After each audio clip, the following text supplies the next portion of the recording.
Hey everybody, Nick Espinoza, your chief security fanatic here, and Compton and Long Beach hackers together? Now you know we're in trouble.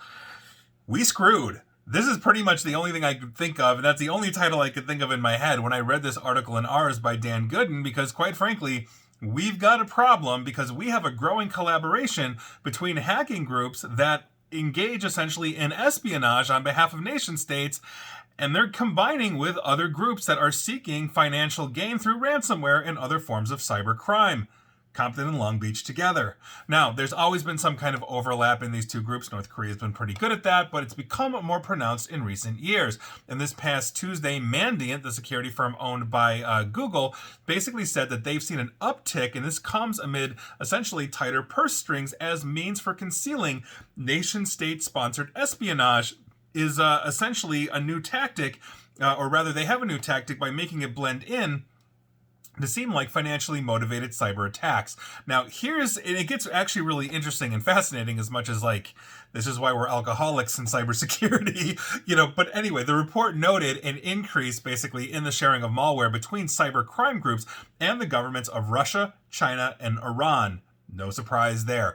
Now, this sharing, for the record, goes both ways, and examples of these threat actors working together, Compton and Long Beach, are this. So, the use by Russian state hacking group APT-44 of multiple pieces of crimeware with names that include Dark Crystal Rat, Warzone, and Rad Thief. Now, APT-44 has also used the hosting infrastructure of a well-known bulletproof host.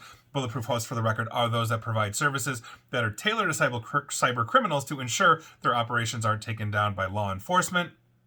Now, the use of the same Rad Thief malware by an Iranian state actor that's being tracked as UNC 5203 basically has occurred as well, and a Chinese state's operator basically focused on espionage that is tracked as UNC 2286 repeatedly used the Steam Train ransomware along with a ransomware note from a different group that is tracked as DarkSide. I've actually tracked them myself as well. This is not a good thing. And to quote the report, the specialization of cybercrime capabilities presents an opportunity for state-backed groups to simply show up as another customer for a group that normally sells to other criminals. Purchasing malware, credentials, or other key resources from illicit forums can be cheaper for a state-backed group than developing them in-house, while also providing some ability to blend into financially motivated operations and attract less notice. In other words, if it looks like a ransomware gang, you treat it like a ransomware gang when they're in there stealing all the state secrets when they hit the, State Department or whatever. So, this Thursday, basically researchers with the Symantec security firm also reported on a collaboration that worked the other way.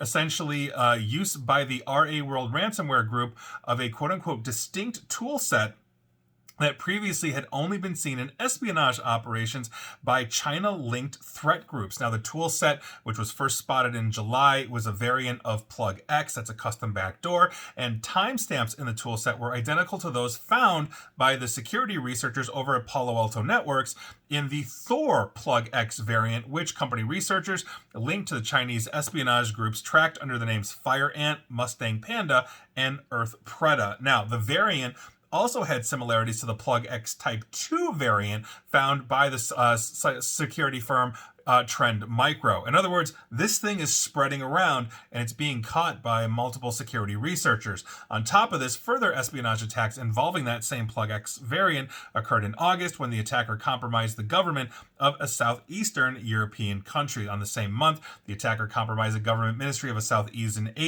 Southeast Asian country as well. And in September of last year, an attacker compromised telecoms operator in that region, and in mid-January, the attacker targeted a government ministry in another Southeast Asian country. So this is spreading, and this is going to get worse. And one of the things that essentially state-sponsored actors can do now is obfuscate themselves as criminal groups. So again, you think you're just getting ripped off by some jerk that's trying to make money on you, and sure, why not pay for those operations too? But what they're really going for is your secret data. So if you are a government If you are a government contractor with government secrets, aka classified information that, let's say, Chinese, Iranian, or Russian intelligence wants to get to, and you get hit with ransomware, you've got to do deep forensics. You've got to make sure that you're calling in proper law enforcement and researchers at outfits like Palo Alto Networks, Mandiant, etc., so they can start identifying these variants so we can track it more effectively.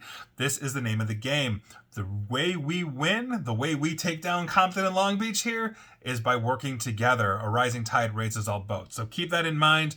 Best of luck to all of us, but these new techniques that are growing in years just make it that much harder for the good guys to spot them. But I hope in the end, we're going to win. And please like, share, follow me here on Facebook and Twitter at NickAESP. And please feel free to subscribe to me at YouTube as well. And as always, stay safe, stay online, and please attempt to stay private and informed. Take care.